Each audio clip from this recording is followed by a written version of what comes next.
Okay, we're back. So, yeah, I made the mistake of not double checking to see if a recording ended last time I was playing this. So yeah,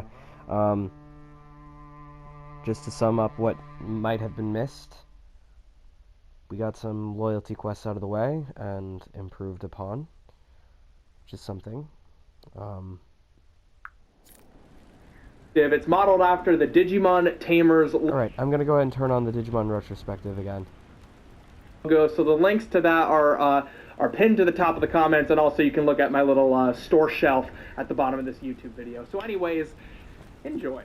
Digimon, digital monsters. Unfortunately, too many people look at Digimon and dismiss it as a Pokemon clone. And while that's not totally true, it's not totally untrue. While Pokemon had its first release in 1996, Digimon was introduced a year later. But besides starring monsters and having a similar naming convention, Digimon and Pokemon don't share too much in common. Digimon is a sister product to Tamagotchi, but it was marketed directly towards boys. So instead of Tamagotchi's pure baby essence, muscles, weapons, and this. The original Digimon V-Pet had the player raising a Digimon from an egg until it would either die, like all of mine. This literally happened! Like literally, one after the other. This Tamagotchi is dead, and my Digimon died. Are you kidding me? Or eventually transform into more powerful Digimon that you could then battle by connecting devices. It was successful, and it spawned video games, manga, a card game, and an anime, released in 1999, Digimon Adventure. The hunt was a marvelous bit of sport, and our soldiers could have been filled against people to scream. Adventure always surprises me when I rewatch it. While the production quality and a questionable English dub makes it harder for newer fans to get into it, there are certain qualities of it that hold up remarkably well. It's an adaptation of a very simple concept, yet it does so much with it. There are dozens of interpretations and alternate universe in which Digimon takes place. The Digimon franchise is like a sandbox that allows pretty broad freedom of storylines and themes. However, some are less like sandboxes and more like a litter box. Any news on the House of Repose? I actually feel bad for that. Next move. When looking at Digimon, it really feels like a product of its time. You have a slew of cute and clean monsters that are simply designed because they're adapted from sprite art that would fit into a 16 by 16 screen. But that's also contrasted by Digimon that radiate 90s Marvel Comics energy. Rob Liefeld straps and all. And that's by design. The Digimon look from this period was defined by American comics, which were having a major surge in popularity in Japan at the time. This Digimon isn't just a T-Rex. It's a T-Rex with a metal war helmet and pecs made out of cannons. And a turtle that doesn't only have Bowser's shell, but Thor's hammer and the face of Jamie Heineman. It's pretty rad. Although I make videos about a lot of nostalgic properties, the ones I really hold close to my heart are Digimon and Animal Crossing. And for Digimon, it's because behind that overly masculine artillery-carrying, weapon-holding muscles, a very sincere story about kids, their relationships, and growing up. Digimon Adventure starts with 7 kids at summer camp. After a weird series of weather events across the globe, it begins to snow right in the middle of summer. Suddenly, each of the 7 kids are given a small digital pocket watch-looking thing called a Digivice, and suddenly, a wave comes out of nowhere, sweeping them up and transporting them to the digital world, a Narnia-esque fantasy world that is also home to the Digimon. Suddenly, they all meet their own partner Digimon. What are they? We're Digimon, digital monsters. Well, I would argue that most of the Digimon don't go through character development themselves. Their personalities complement or contrast the kids they're paired to. There's Tai, the de facto leader of the group. He's got goggles, he's athletic, and he's quick to make decisions. His partner is Agumon. Sora is the helmet-wearing, tough-but-caring, level-headed member of the group. Her partner is Biomon. There's Matt and TK, 2 brothers who come from a divorced household. Matt comes off as kind of cold and distant, but he's very caring and passionate. His partner is Gabumon.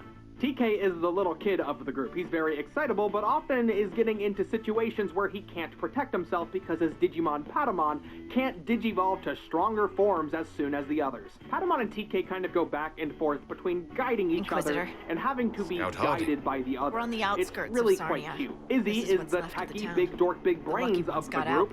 He's infinitely curious and is always trying to learn more about the digital world, which helps us to learn more about it. His Digimon is Tentomon, who may just be my How did the favorite river of the freeze? original An 7 entire Digimon. river freeze He's so super quickly? supportive of Izzy and It is got always really concerned cold with his really well-being. quickly. It's adorable. Sarnia Joe relies is the on its oldest river member for of the everything. group, and although he Trade, has some food. basic first aid They weren't knowledge, he's expecting very this. squeamish and cautious. His Digimon is Check on Gomamon, who townsfolk. serves I should as look a in more on the fun and townsfolk. outgoing See what they can contrast tell to me. Joe. I'm sure they'll Gomamon may just appreciate be it. my favorite of the The original Red 7 Templars have been Digimon. mounting He's frequent adorable. attacks. And finally, They want we him have plus de Mimi. Leon. Mimi is Bad. initially Let's presented get out there as and a take it back shallow from them. valley girl type who just wants to get home, but she eventually steps up. Now, there have been previous watch-throughs where I hadn't liked Mimi, but I really like her now.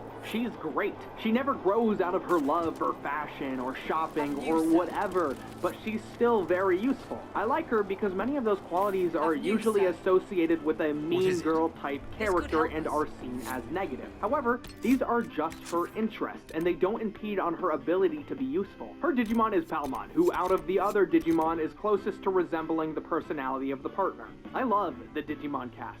Their personalities are so well defined and strong. I feel like you could drop two of these characters into a troublesome situation and you would know exactly how they try to solve the problem, how they disagree with each other, etc. Izzy, I know how to get it to boot up. You just gotta give it a couple of adjustments. Are your brain cells malfunctioning? They're characters that present themselves through an archetype of another character we've seen before or are familiar with. So we kind of understand them at face value immediately.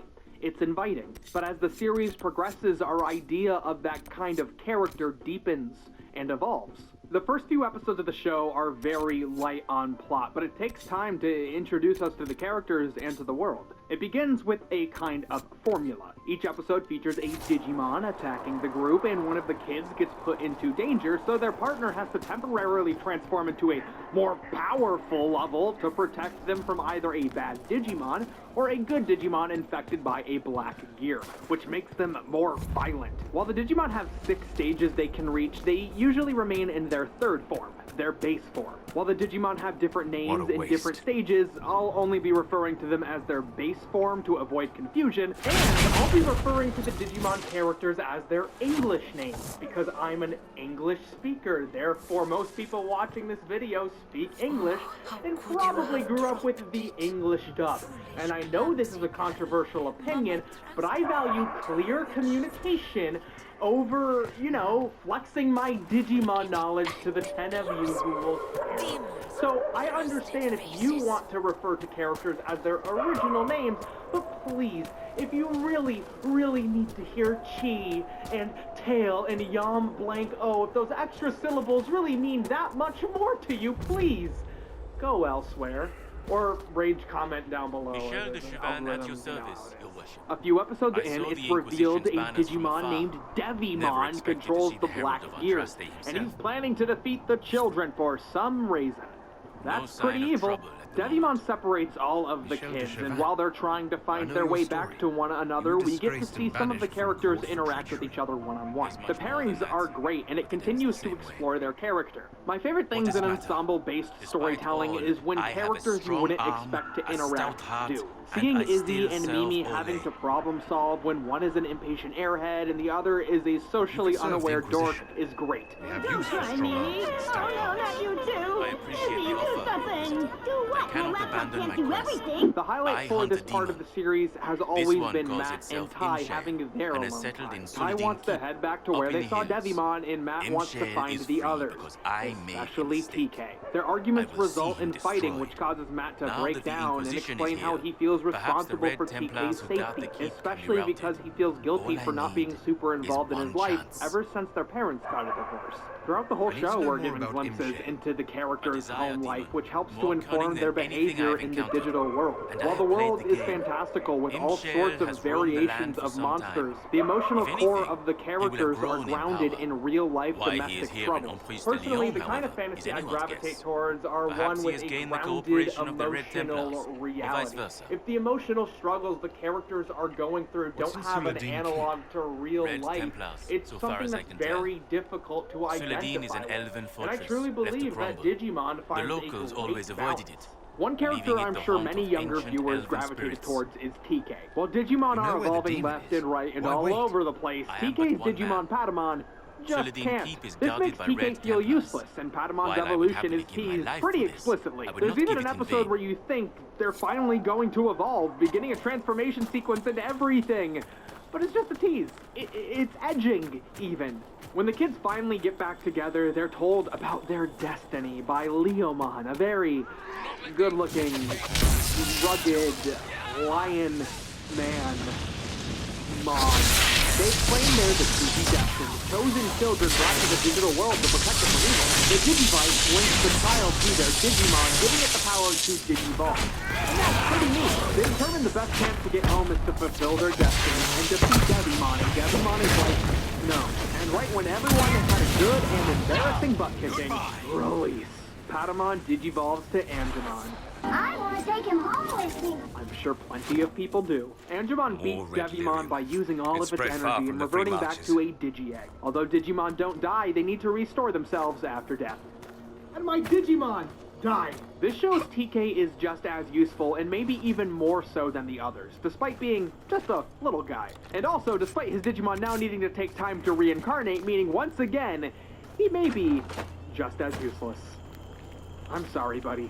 The Digimon arc serves to introduce the world and the characters. Until the last episode or two, there really isn't a clear plot or goal other than for the kids to survive. So it leaves a lot of time for character and world exploration, but it doesn't meander to the point of feeling purposeless. We see a lot, including quite the variety of Digimon. From bears, squishy guys, slithery guys, sludgy guys, and rhinos. It's really imaginative and interesting. Now, I always knew that Angemon came around to finally beat Devimon, but I'm not sure I ever actually saw the episode as a kid. There are a lot of Digimon episodes I didn't watch while growing up. I didn't see the whole series in its entirety until I rewatched it on YouTube, and from around 2006 or 7. And it's not like I really had the option to watch the whole series.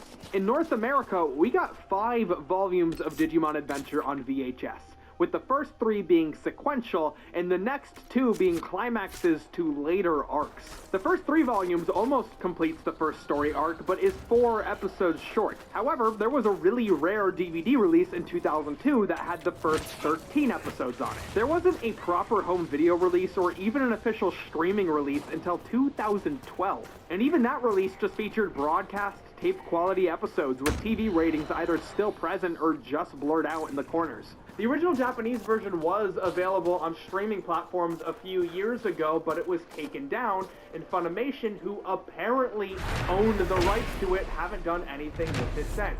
Also, update, as of 2019, Digimon has once again been removed from streaming platforms and digital marketplaces, meaning the only way to watch the original series is to track down the 2012 DVD release, and I'm not even sure if that's in print anymore, Pumpkin. Digimon primarily tells its story through 4 distinct arcs, all of which have a clearly defined final boss to defeat. While I used to think this was a big negative for the show, I've grown to appreciate this almost video game-like style of storytelling, especially after watching the later Digimon seasons. With 54 episodes to get through, there's definitely opportunity for this story to outstay its welcome. But with a 3-act structure being spent on the 10 to 20 episodes as opposed to all 54 episodes at once, the show never quite loses its pacing. It doesn't drag on. And while defeating the villain is always the climax of an arc, it's never the driving factor of the story. The story isn't simply defeat the villain, rather the villain stands in the way of a different goal. At least until the show's final arc. While Digimon's narrative is serialized, episodes feel distinct and separate from one another. They can feel formulaic at times, but the wide cast of likable characters creates enough variation to stay in it. After defeating Devimon, the kids are sent on a mission across the ocean to collect tags and credits. Little emblems that may help their Digimon reach the next stage, and hopefully get them home. However, while traveling across the new continent of Server, the group is being chased and pursued by a super powerful Digimon. That also happens to be a chimp doing an Elvis impression. He wants to stop them from collecting the crests. That's pretty mean. Well, the first arc was a kind of mindless exploration of the digital world with the most evil-looking villain ever. The second arc gives a clear goal while being hunted down by a super powerful, albeit very silly villain. Where's my However, the real purpose of the arc is to introduce the crests, which is one of my favorite character development devices ever.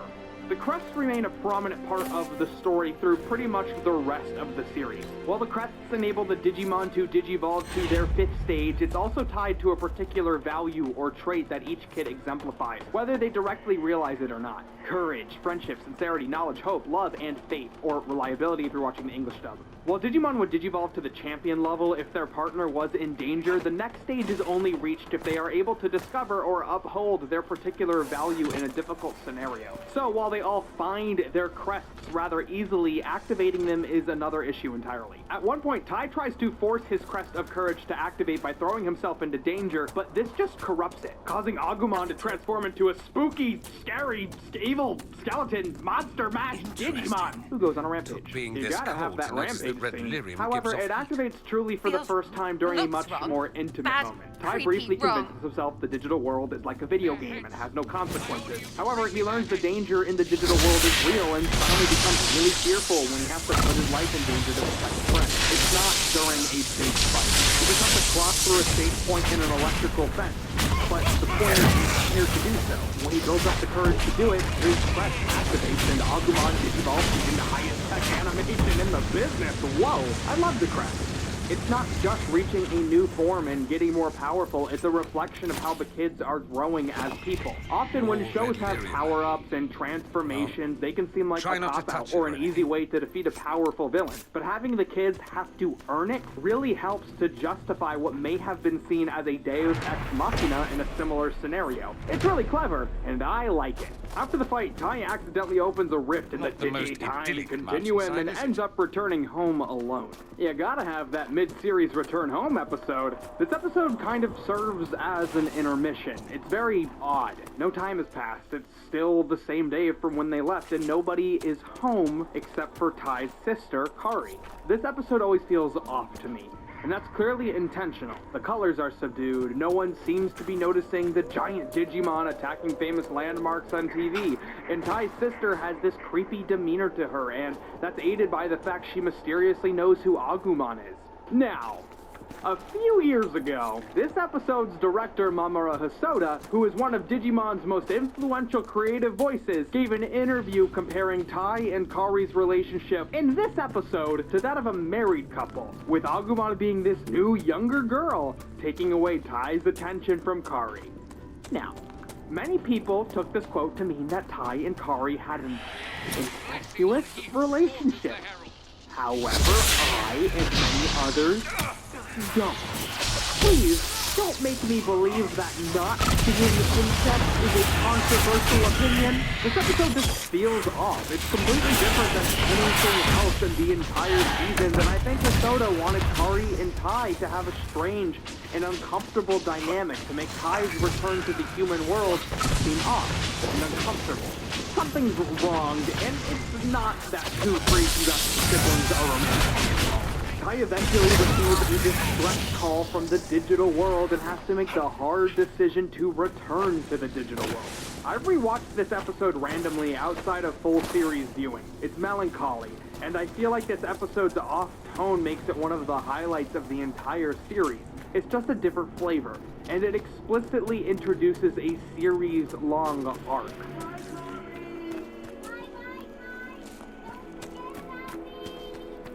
While the kids need to get home at some point, there's also been a responsibility thrust upon them to protect each other and this new world they've been introduced to from danger. It's not just about the self-serving goal of returning home, it's about helping to make the world a better place. When Tai returns to the digital world, everyone is separated and has to find their way back together. Once they do, they are confronted by the mysterious new villain who has been keeping the kids separated while hiding in the shadows, Myotismon. What a spooky guy. The kids are able to find out Myotismon wants to get to the human world to find his secret missing ace Digidestined, and everyone is like, oh. Myotismon is able to escape into the human world before the kids get a chance to follow them, thanks to the help from Gatomon, Myotismon's top. But eventually the kids are able to go through Myotismon's gate and return to the human world. This is where shit gets good. So we learn that Kai's younger sister Kari is the 8th child, but nobody else realizes. They do discover the reason they were chosen as Digidestined is because they all witnessed a Digimon fight when they were very young that was mistaken for a terrorist attack. So it's set up that the audience knows who the new Digidestined is, but no one else does. However, Myotismon has Kari's tag and crest, so he clearly has the upper hand in the situation. I love this arc. Taking the action from the digital world to the human world raises the stakes in such a way that it makes the show feel suddenly really fresh. The Digimon are no longer guides, the kids are. And after being teased of the kids' home life, we finally get to see it front and center. And of course, that's all while they're trying to find creative ways to hide their Digimon. And now while many of the parents are just kind of background and side characters, Izzy's parents, Joe's brother, and TK's dad become characters heavily involved in the plot. At this point in the show as well, not all of the kids have their crest activate. So the activation of their crest happened as a result of their family life or being close to that. While of course there is a bunch of insane action in this arc, or at least the implication of insane action, there are also some nice moments and somber moments as the kids finally get a moment to rest and reunite with their families. While the kids are searching for who the 8th Digidestined could be, Myotismon is out wreaking havoc with super strong Digimon and sucking the blood of young women. We learn that Kari is the 8th Digidestined before anyone else does. However, Gatomon starts to suspect Kari as the 8th child. However, Wizardmon, Gatomon's BFF forever, or at least BFF for now, starts to suspect Gatomon as Kari's long-lost Digimon. However, this turns out to be the case. And it's the reunion of the two that makes Kari's identity known. I wonder how So far this corruption has Gatomon may spread. be my favorite of the original 8 Digimon. That's because Gatomon is the only Digimon that is actually their own character. Now, Gatomon is a villain. However, eventually we learned through Gatomon's best friend for soon, Wizardmon, that Gatomon was not always a villain. Kari was supposed to go to summer camp with everyone else, but she was sick, so she couldn't. So while the other partner Digimon got paired with the kid, Gatomon waited forever and was eventually taken in by Otismon, where they became a villain after years of abuse. Myotismon figures out Gatomon is the 8th Digimon and uses that to discover that Kari is the 8th child, resulting in a big battle to rescue her. Wizardmon, Gatomon's best friend for no longer, sacrifices themselves to protect Kari. The crest is returned, it activates, and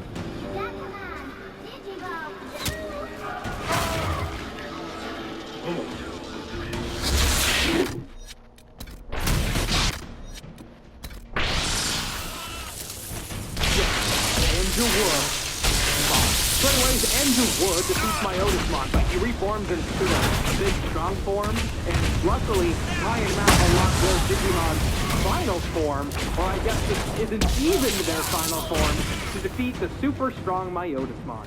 In my opinion, the Myotismon arc is the climax to Digimon Adventure. While not every personal issue is nicely wrapped up at this point, there are confrontations and small glimmers of closure that could potentially come at this point. One of my favorite moments comes towards the end of the story. TK and Matt have proven themselves to be of value and strength to their parents who haven't seen each other in however long, and TK, being the young naive kid he is, thinks this reunion is happy. And although he's not wrong, there's a kind of somberness surrounding the whole situation that he really doesn't understand. You know, obviously their parents aren't going to get back together, but it's oddly hopeful. Like maybe this is the start of their family not being as distant as they were before. And this closure or hopeful confrontation of these issues is relevant for all of the characters' personal struggles. Although Gatomon is just a good character, they're able to overcome their abuser by letting others come into their life to help. It makes Myotismon a very personal villain, and the only Digimon Adventure villain that isn't just bad guy, evil baby boy. As a kid, I loved the conclusion to the Myotismon arc. It really justified liking Digimon to me. Not just because it was super cool, but to a certain extent, I understood that these more personal issues weren't things that were generally confronted in children's media. And I think that's why Digimon has continued to mean so much to me, despite what's holding it back. And I guess we can discuss what's holding it back. The first and most glaringly obvious issue with Digimon, especially now, is the English dub. I grew up with the English dub. I like it. I consider the voices of these characters to be defined by the English cast. However, early on in the dub, you can tell someone involved was embarrassed by Digimon. Jokes are consistently added where they shouldn't be. And 90% of the time, this is fine, but more often than it should, it undermines the emotional tone a scene is going for. And sometimes they even point out and make fun of the limited animation. Whoa, time's standing still here. There are also a lot of characters whose voice is based on famous comedians or actors, including Peter Lorre, Rodney Dangerfield, and Marlon Brando. I'll take you there myself. It's not every day you go one stage of life. That's the story of my life. No respect. Never get no respect. But I think the best voice in the whole dub is Togemon. Togemon is Palmon's first evolution, and you know they thought it was silly. I mean, it's a cactus with boxing gloves. How does it type with those boxing gloves on? You're going down, big boy. You could tell they had a blast voicing and writing this character. And while not a major critique of the dub, there are also some dubbing errors. Like the wrong voices coming from the wrong characters. Hey, check it out. You can see right through this wall. And this odd moment where some kid broke into the recording studio and sent off the broadcast tape before anyone could notice. Over here. Huh? There's so much. There is still no official explanation from this, and people have asked the English producers. Like any dub of an English anime, there are also many censored changes that are made because of cultural norms. Some mild swearing is cut out, mild nudity, and references to alcohol are cut too. All right, it's a bottle of green chili sauce. It's great on tacos. The dub also uses its own music. While a lot of the music is recycled from other shows, several tracks were written exclusively for the Digimon show, including the main Digimon theme, which I love nostalgically but is a major turnoff for new viewers. There were also victory songs written for when the Digimon were winning a battle. The folksy Hey Digimon excels at killing the mood of the scene it's played in.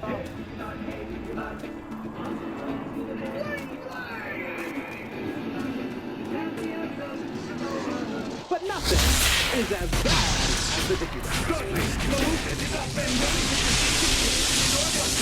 However, there are also great orchestrated tracks that I still associate heavily with Digimon, including the instrumental version of the main theme that plays during heroic moments.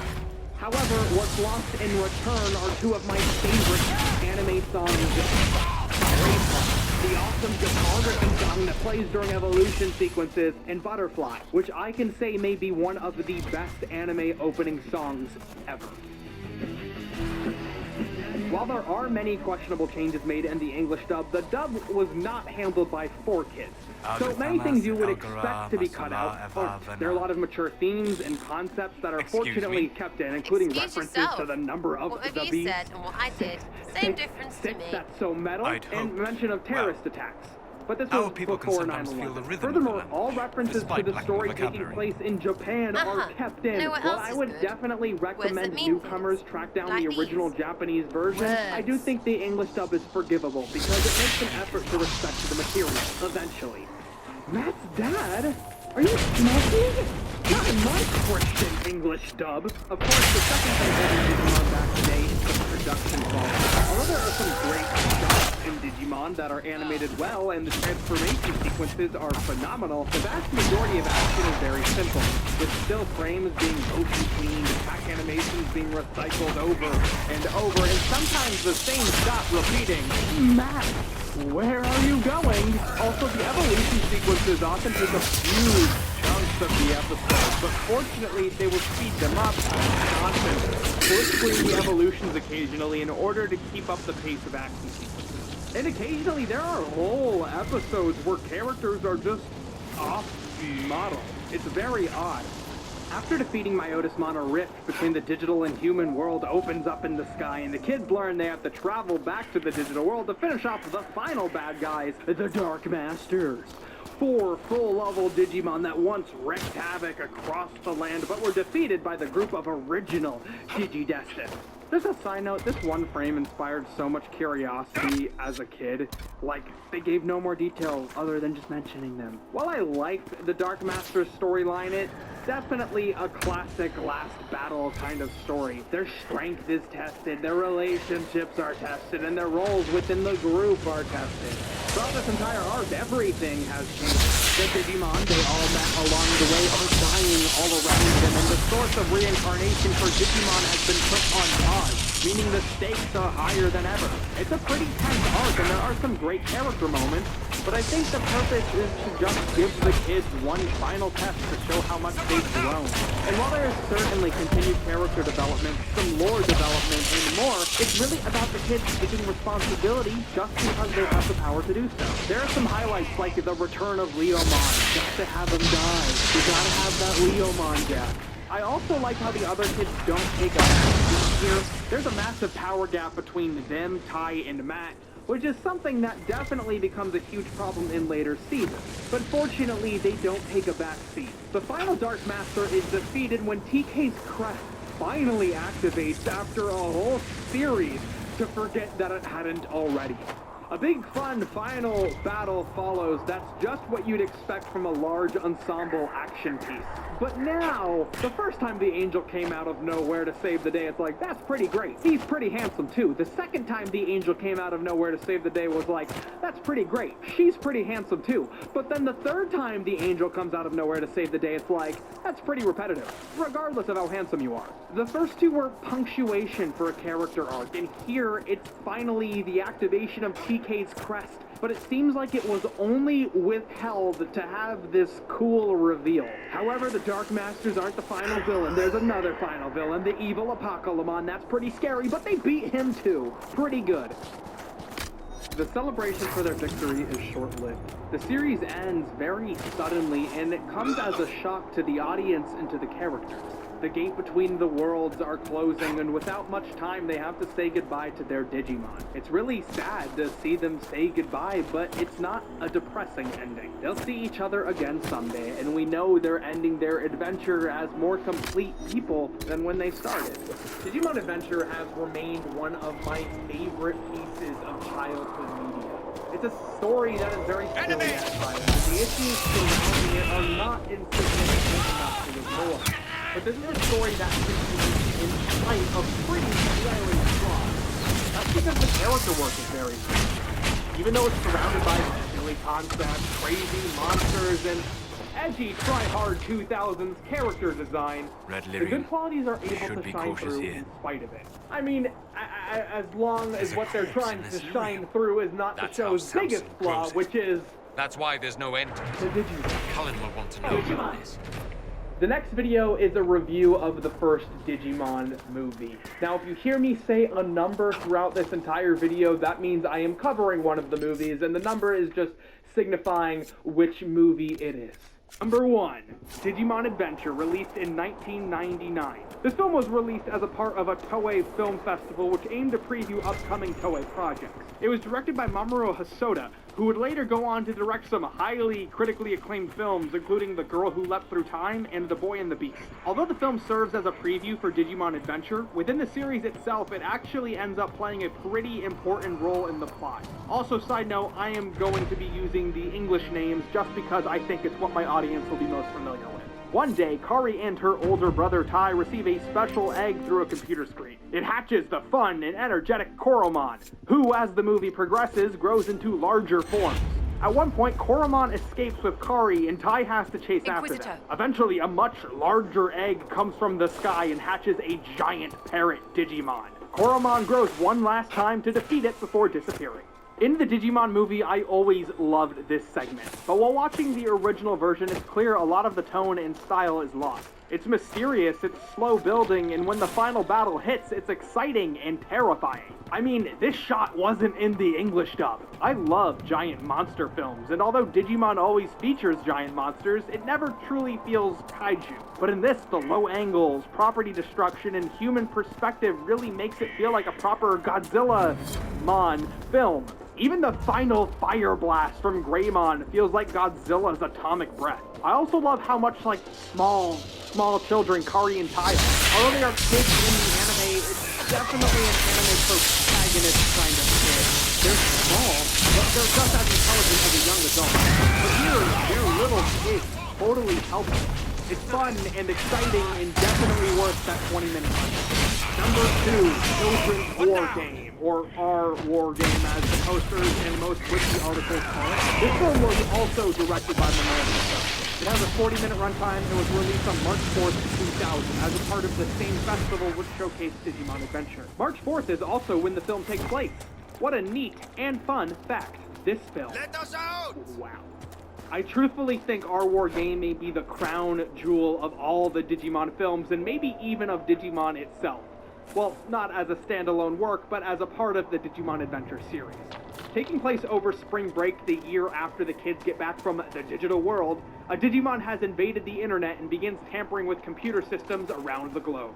Izzy is the first of the original Digi-Destined to take notice and heads over to Ty's house to warn him of the danger it can impose. After nearly a year, Izzy and Ty are able to get back in contact with the Digimon, but this time over the internet. Unfortunately, for a multitude of reasons, they're unable to get a hold of the other children to help tackle the threat together. Eventually, Matt and TK are contacted and they try to take down the Digimon before it can detonate a nuclear warhead in Tokyo Bay. Our War game is tense, it's heartwarming, and it's entertaining as heck.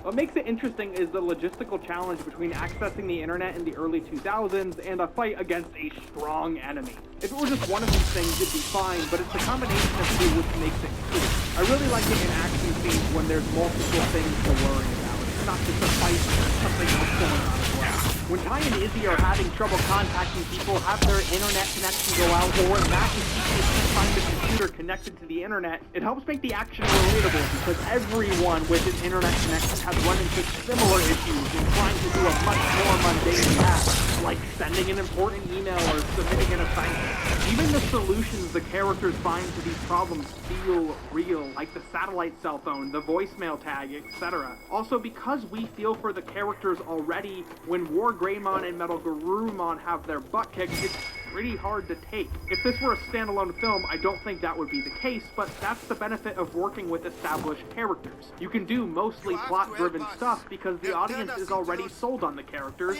and the world. I mean, Matt is barely in the movie, but we're still sad for him when his Digimon is hurt. When War Greymon and Metal Garurumon combine at the end to form Omnimon, it's awesome, and that final stab to Diaboromon's head is wicked cool. In fact, Hosoda liked this film so much that he ended up taking a lot of the concepts and remaking it from the ground up without Digimon in a film called Summer Wars. Both Summer Wars and Our War game are definitely worth a watch.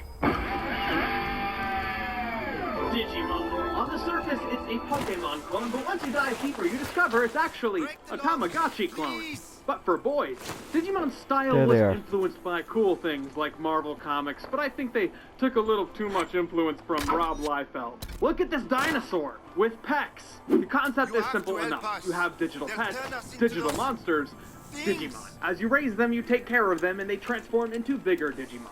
The anime adaptation, Digimon Adventure, which really only existed to promote and sell a line of toys and video games, took this simple concept and made a heartfelt story out of it. 7 kids on summer vacation are transported to a magical world, the digital world. While trying to survive in this new environment and get home, they're each given a partner Digimon and a Digivice, which helps them to channel the bond between them and their Digimon. The animation in this show sucks. You probably start to notice it around the 78th time an attack animation is recycled in the same episode, so characters are used as a crutch for the lack of exciting action. As the kids grow up and develop, their Digimon are able to reach stronger forms or Digivolve. Eventually, the kids take on the responsibility of Digi-Destined to save the digital world from evil. It's flawed, it's silly, but it also grounds itself within its characters. The original series holds a special place in my heart nostalgically, but for some reason, despite watching it on TV just as much, I can't say the same for Adventure 02, the sequel.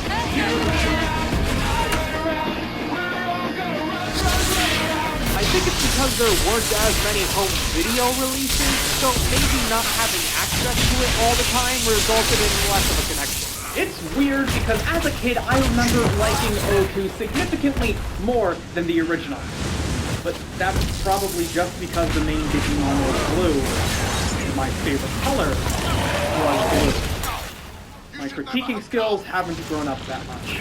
Adventure 02 has more animation than Adventure. It's not high-quality animation, but there's more of it, just like how there's more characters. They aren't high-quality characters, but there's more of them. Adventure 02 takes place 3 years after the original show. It's not Digimon Adventure 2, it's specifically 02, referencing 2002, the best year. The year of blue. If you're watching the English dub, all of the original kids are now in high school except for the younger ones, TK and Kari. For the most part, the older kids are sidelined for the new team. TK, Kari, Yoli, Cody, and Davis, all of whom are introduced and reintroduced in a messy first 2 episodes. There's a lot of exposition, yet hardly any time is spent introducing the new kids to the world. 02 aired only a week after the original series finished, so the audience didn't have to be reintroduced to anything, but hearing the new kids spit out digital world jargon is odd because they haven't had anything explained to them yet. The key narrative difference with the original is the fact that no one is trapped in the digital world. The new team is given a new digivice called a D3, which can be used to open up gateways to the digital world from any computer. So the older kids have to catch a ride with the new ones. Usually 1 or 2 of the older kids will tag along, so they're not completely absent, just completely useless. The D3s are an important plot point to tie into the show's primary villain, the Digimon Emperor, the first human villain in Digimon. The Emperor uses a dark digivice to take control of wild Digimon and block the original kids' Digimon from transforming to higher power levels. He amplifies this power throughout the digital world using dark cell phone towers called Dark Spires. The new kids get around this through a new transformation. By using power from Digi-Eggs and the new Digivices to equip their Digimon with Digi-Armor to armor Digivolve into Armor Digimon. Now that's brand new. On a side note, Digimon Adventure bred all of these cool Transformer-style toys where you take one Digimon and transform it into another. Digimon 02 had a similar line, but instead it was just eggs, which is lame. The ability to go in and out of the digital world kind of eliminates the greater sense of adventure that Adventure had. There's no camping or scavenging for food, they just go home to their beds at the end of the episode. There's less urgency, and sometimes it's tedious. They go out for a bit, destroy a couple control spires, maybe find a new Digi-Egg, rinse, and repeat. Often it feels more like they're running errands rather than having this great adventure. It's also hard to accept these new kids are automatically invested in what happens to the digital world. They take on the objective to defeat the Emperor immediately. In Adventure, their objective at first was self-serving. They had to get home. It was only later they took on the greater responsibility of protecting the digital world. Poor format aside, when the show is on, it's really strong. We're soon introduced to Ken, the real identity of the Digimon Emperor. In episode 8, Davis plays a soccer game against Ken without knowing he's the Emperor. I love it! Dramatic irony. But by the end of the episode, Ken reveals his identity and runs away from home to live in the digital world. Getting rid of Ken's human world storyline makes this side of the story more of a weight onto the plot. This could have been a great opportunity to build dramatic irony and differentiate the sequel from the original. Maybe Ken gets close to the team without them knowing he's the Emperor. He can find out information about the kids' lives and use it to his advantage. But the only dramatic elements that come from the human world side of the story are the kids having to hide their Digimon from and to find excuses to tell their parents when they've been spending time in the digital world. At this point, it's stale and a missed opportunity for something new. Still, Ken is the most interesting villain from either of the series. This is the first human villain Digimon has had, and it's also the first villain with depth. It's a lot more depth than a monkey doing an Elvis impersonation.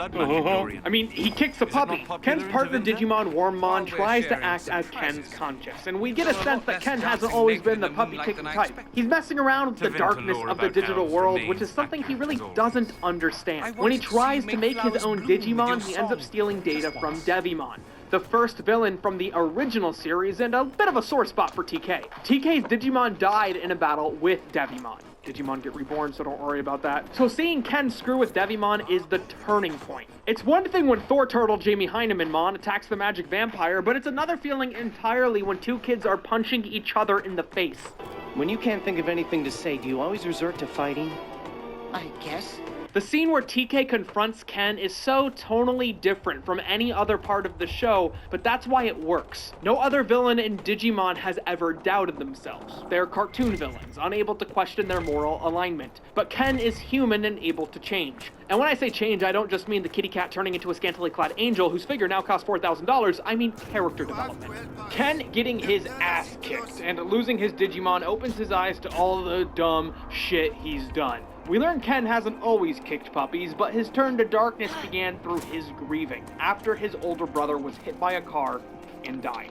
Digimon has always dealt with these heavier domestic family issues, but having a character become a villain and go through a redemption arc as a result of their problems takes the concept to another level. That's what a sequel should do. Ken is eventually brought into the team and becomes a core member. But all that development is thrown out the window when they explain Ken just had an evil spore inside of him, which made him evil. Because why have a complex character when magic? Digimon Adventure 02 spends its first 21 episodes dedicated to the Digimon Emperor arc, which eventually wraps up, but not without distraction. And there's a reason for that. After Adventure wrapped up, 2 new creative directors were put in charge of the story, replacing the original director who left to protest a sequel being made. Between their disagreements and studio meddling, the show never found a clear direction after the Emperor storyline. New storylines are introduced and dropped. New antagonists come in and distract from developing plots, and plot lines are introduced only to have a quick, anticlimactic ending. We eventually learn that someone has been controlling Ken, then we learn that person was controlled by somebody else, before finally learning that Myotismon, the best-known villain from the first series, was behind it all. Its inclusion feels tacked on, and that's only because it was. Between it, there are small moments where they attempt to recapture the emotional moments from the Emperor storyline and attempt to expand on the lore, but it's ultimately lost amongst the rest of the mess. The show ends with an epilogue, which sees much of the cast pursuing out-of-character careers. It left a bad taste in my mouth. Speaking of bad taste, there are 2 major storylines which were dropped entirely. The first was hinted at as early on as episode 13. We get a totally strange episode apart from the Emperor storyline where Kari is brought to this weird alternate dimension between both worlds called the Dark Ocean. At the end of the episode, we hear this sinister music as this dark, giant, silhouetted, evil, Cthulhu-ass looking Digimon rises out of the ocean. Who is this evil, dark, undersea master? Don't miss the upcoming Digimon, Digital Monster. We never hear from it again. Digimon Wiki says it's Ragomon. Wow, this is so much cooler than what we ended up getting. Episode 13 also sees the return of the show's greatest villain, the Digi-Rap. Digi-Dudes will Digi-Rule with Digi-ability and Digi-Suit. The second drop storyline is Daemon, who shows up only a few episodes before the series is over and is defeated a few episodes later. Filler within the final 8 episodes. Daemon is defeated when it gets sent to the Dark Ocean. 2 dropped plot lines resolve each other. Instead of Myotismon, Daemon should have been the final villain and has been revealed to be Devimon's fully evolved. Daemon is Devimon's evolutionary line, which bookended the original which we see them go to, and of the Digimon film over a game is important character. The new kids will show us Digidestined actors witnessing it's also one of the hundreds of Digidestined this series of episodes post-Emperor, and actually probably the whole series, is the Digimon World Tour. This sees the old kids teaming up with the new kids and traveling across the world. But I think maybe the reason I like this short saga so much is because it takes place over winter, and all the characters are in cute winter clothes. We see new Digidestined and get a chance to see the characters interact one-on-one. And there are also some nice episodes which allow us to see how the original team has grown up over the years. The quiet, personal moments of Digimon are where the show shines. However, I like this arc because we got to spend time with the old cast, and that's a problem. The original show had this really simple plot, so character was always the focus. But the convoluted nature of O2 makes it harder for the characters to develop because it's always changing direction. TK is shown to have trauma, but it never manifests itself in anything but anger. TK is the obvious choice for team leader, but because Davis has goggles, he's chosen despite being totally incompetent in a leadership position. He's the least interesting character and a little shit. Kari, like in the original series, unfortunately never has time to grow. The Dragomon and Dark Ocean storyline seems like it would be dedicated to her, but her relationship to the Dark Ocean never manifests itself in anything other than her grabbing her head and screaming. Yoli? Well, I like Yoli. She's fun. But Cody is the worst. Let me rephrase that. Cody is treated the worst. He's the youngest member of the team. His arc is him coming into his own and being seen as a valuable member. In the original, TK also had to prove himself as the youngest member.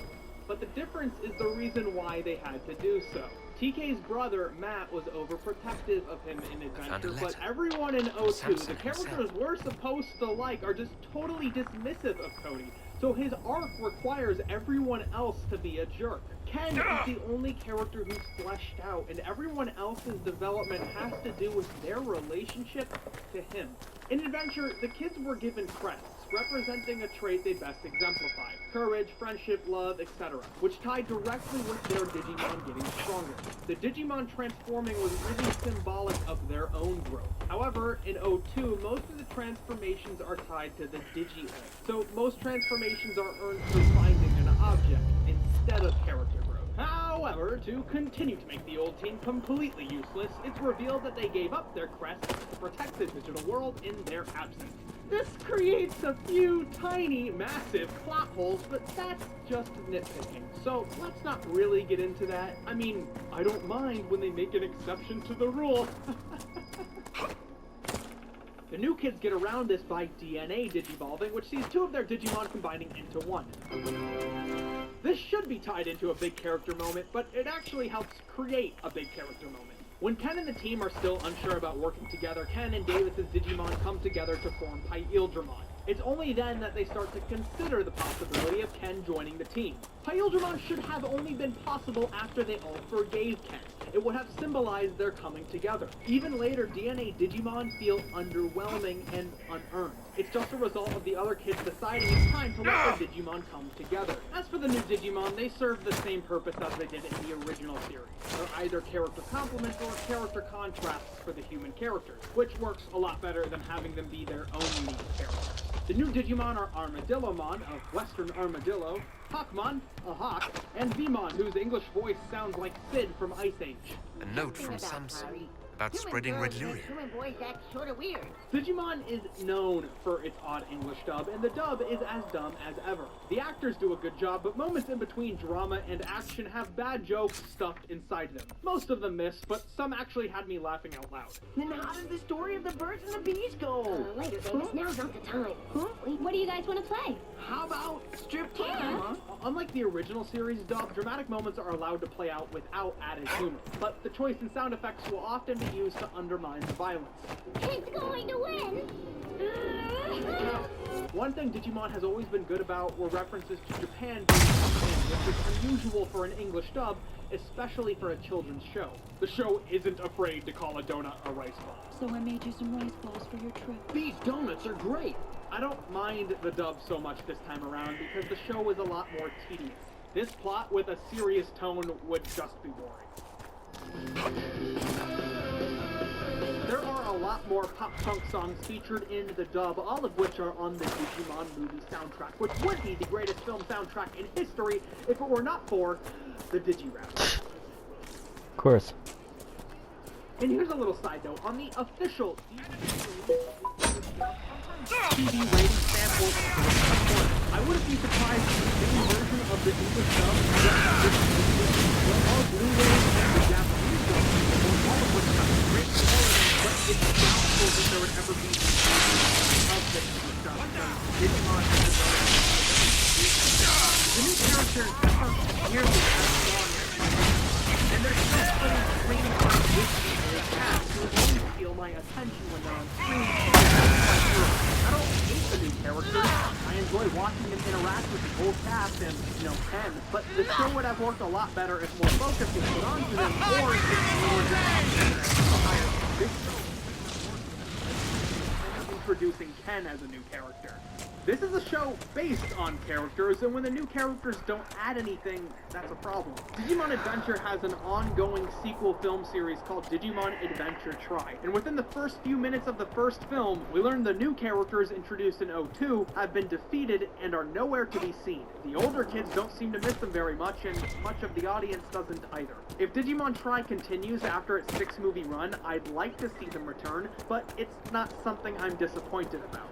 Digimon Adventure 02 is such a mixed bag. When it's on, it's really strong, but its good moments are so far and few between. Once it gains momentum, it quickly drops, and interesting ideas are forgotten before they have time to develop. Even though its cast as a whole isn't as strong as the original, the more complex ideas are more interesting when the show is going to explore them. The cool thing about the Digimon anime series is despite the fact that it really is just a glorified film and video game commercial, the creative team behind it really cares about it. Digimon Adventure 02 didn't fail because people didn't care about it. It failed because two creative directors fought for their own vision. And at the end of the day, that's really cool. Number 3, Digimon Hurricane Touchdown / Transcendent Evolution, The Golden Digimon. That's a long title because it's actually good. This film premiered during the Summer Toei Film Festival, only a few months after our war date. It aired in parts with another short airing between the two, and it was later released on DVD. Before I made this video, this was actually the only Digimon movie I hadn't seen in its original form, and because of that, it totally surprised me.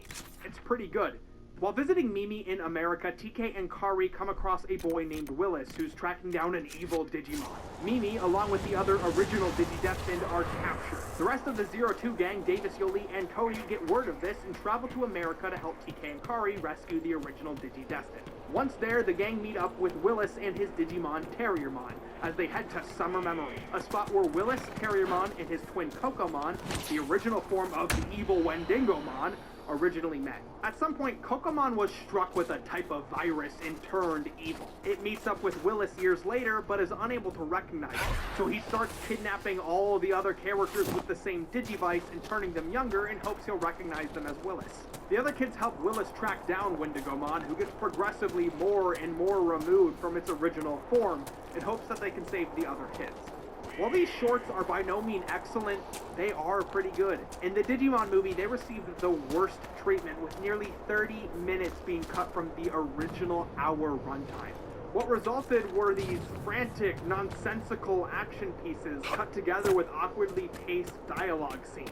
The original piece is the exact opposite. It's slow, it's filled with these little funny quiet moments, and the action is anything but exciting. In fact, it's a bit depressing. Wendigomon is Willis's Digimon, and because it has become a danger to others, Willis has to come to the conclusion to kill it. And that storyline is never lost within the tone of the film. What should be exciting action scenes are undermined by this slow, creepy music and the characters getting genuinely stressed when they see their Digimon get hurt.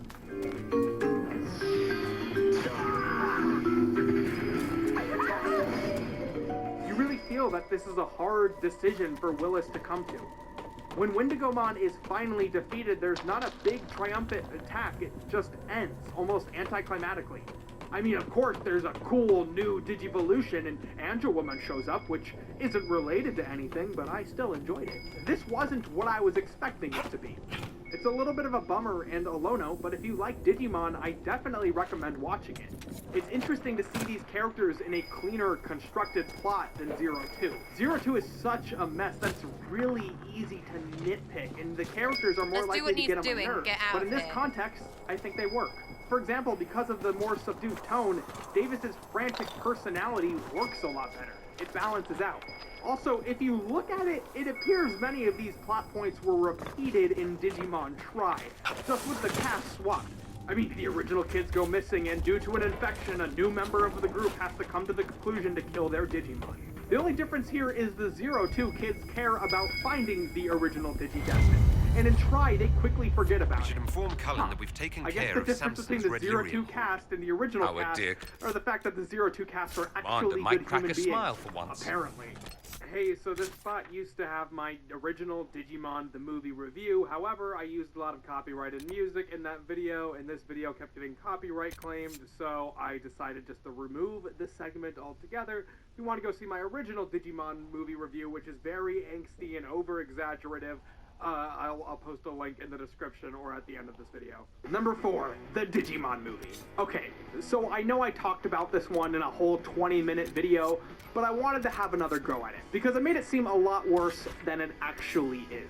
Since going back and watching a lot of Digimon, I've realized I really do appreciate the Digimon movie for what it is. It's silly, it's funny at times, and its soundtrack is truly awesome. It introduced me to a lot of music that I grew to really appreciate as an older teenager, and it definitely is a fun watch for Digimon fans, even if it's a total disaster from outside observers. What I'm saying is, it's fun, and it has the one thing every other Digimon movie is missing. The Digi-Rap. Pollution is up and running. Did you see? Did you hear? Did you know it was coming? A Digi-Destiny starts today. Let me hear you say. Number 5, The Revenge of Diaboromon. While the first 3.5 Digimon movies never received a proper adaptation, many actually did. In 2001, Disney bought Saban and